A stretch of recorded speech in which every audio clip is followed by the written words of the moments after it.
Hello and welcome to Lavneesh sir की class. आज की ये शिक्षा निदेशालय राष्ट्रीय राजधानी क्षेत्र दिल्ली की आकलन कार्य पत्रक नंबर 3 जो कि कक्षा 10वीं के लिए है, यह ली गई है सामाजिक विज्ञान के भूगोल विषय से और इसमें आज हम कुछ प्रश्नों का उत्तर देने का प्रयास करेंगे। तो चलिए जल्दी से देखते हैं कि निम्नलिखित प्रश्नों के सही विकल्पों के सामने दिए गए गोले को पेन या पेंसिल की सहायता से काला कीजिए। कुछ प्रश्न हैं, चलिए देखते हैं कौन से प्रश्न हैं। पहला प्रश्न है कि निम्नलिखित में से कौन सा नवीकरणीय संसाधन है जिसको नया किया जा सकता है, यानी बार बार यूज किया जा सकता है।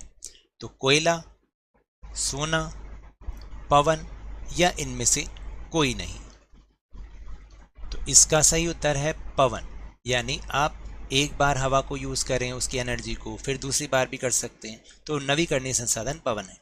दूसरा है कि निम्नलिखित में से कौन सा संसाधनों के क्षरण का कारण नहीं है, यानी संसाधनों के खत्म होने का कारण नहीं है। अतार्किक खपत वो तो है, अत्यधिक उपयोग वो भी है, ये दोनों तो ये ऐसा तो नहीं है कि ये दोनों कारण नहीं है, ये इनमें से कोई नहीं। तो सही उत्तर होगा इनमें से कोई नहीं। तीसरा है निम्नलिखित में से बेल्जियम की राजधानी ब्रुसेल्स का सबसे बड़ा भाषाई समूह कौन सा है। ब्रुसेल्स का डच, जर्मन, फ्रेंच या रूसी। सही उत्तर है फ्रेंच, वहां पर तो फ्रेंच भाषा के लोग ज्यादा हैं। चौथा है कि निम्नलिखित में से कौन सा प्राकृतिक संसाधन नहीं है। वन है, पवन भी है प्राकृतिक संसाधन, वन्यजीव भी है, लेकिन विद्यालय नहीं है।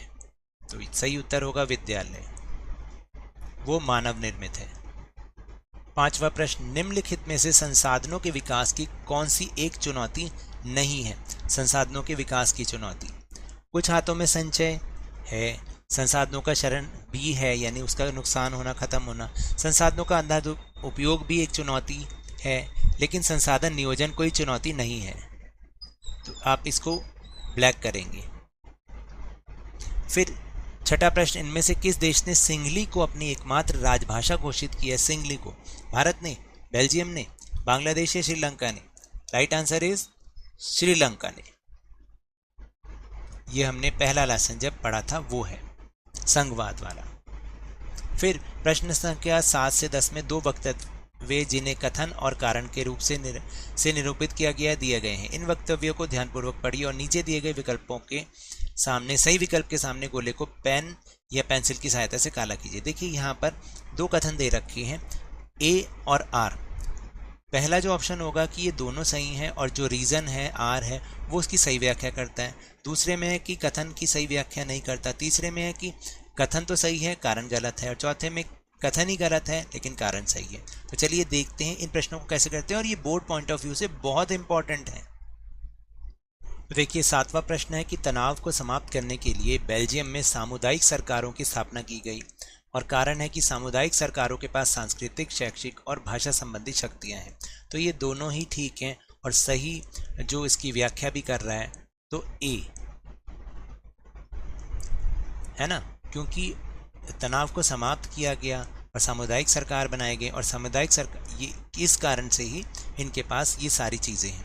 फिर है 8वां प्रश्न, सत्ता में साझेदारी राजनीतिक व्यवस्था को स्थायित्व प्रदान करती है, क्योंकि इसका कारण है कि विधायिका, कार्यपालिका एवं न्यायपालिका के बीच सत्ता की साझेदारी होती है। बिल्कुल सही बात है, तो इसका भी ए ही ऑप्शन सही होगा। फिर है सतत पोषणीय विकास के लिए संसाधन नियोजन की आवश्यकता है, और सतत पोषणीय विकास का अर्थ है कि पर्यावरण को नुकसान पहुंचाए बिना विकास होना चाहिए, और वर्तमान में विकास से भविष्य की पीढ़ियों की जरूरतों से समझौता नहीं करना चाहिए। तो इसका जो होगा इसका उत्तर, तो इसका भी ए ही होगा। मेरे हिसाब से इसका ए ही होना चाहिए, क्योंकि ये इसका कारण सही व्याख्या कर रहा है। और फिर है सत्ता में साझेदारी लोकतंत्र की आत्मा है, और लोकतंत्र में विभिन्न सामाजिक समूहों के मध्य सत्ता की साझेदारी होती है। बिल्कुल सही है, क्योंकि लोकतंत्र की आत्मा ही है साझेदारी। इसलिए देखिए इसका कारण भी है क्योंकि सामाजिक समूहों के बीच सत्ता की साझेदारी होती है, इसलिए लोकतंत्र की ये आत्मा ही है। तो ये इसका भी ए ही होना चाहिए। तो ये तो थी आज की वर्कशीट। अगर मेरे इस तरह समझाने से अब आपको समझ में आया हो तो इस चैनल को और वीडियो को लाइक कीजिए, शेयर कीजिए और सब्सक्राइब कीजिए।